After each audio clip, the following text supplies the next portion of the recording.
আশুগঞ্জকে নিয়ে আমার যে কল্পনা, আমাদের যে কল্পনা, আমরা সেটা বাস্তবায়ন করব।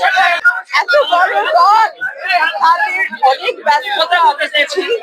সেটা ২০০ আসনে প্রার্থী আছে, তারপরে জোটের সঙ্গে আলোচনা আছে, তাদের এখন অনেক মানে কর্মব্যস্ততা, আমাদেরও অনেক কর্মব্যস্ততা। আমার এই দুটো উপজেলায় মানুষের প্রার্থী হিসেবে জিতে আসতে হবে। এটা সরাইল আশুগঞ্জের মানুষের নির্বাচন, এটা আমার ভোট না, এটা তাদের ভোট।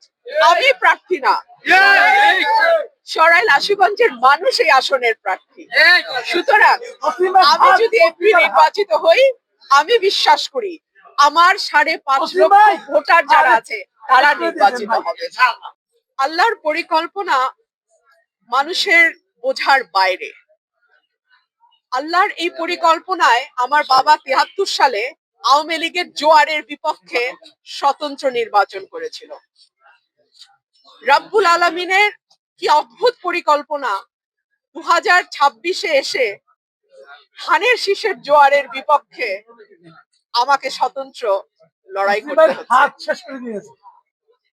আল্লাহ পরিকল্পনা এবং তার বাস্তবায়নের প্রক্রিয়া মানুষের বোঝার বাইরে।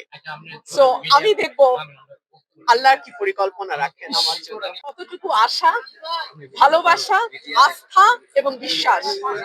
আমি বাংলাদেশের সকল মানুষের কাছে দোয়া চাই, আমার এই উপজেলার মানুষ যেই ভালোবাসা এবং আস্থা, বিশ্বাস আমার প্রতি রেখেছে, আমি যেন তার উপযুক্ত প্রতিদান দিতে পারি।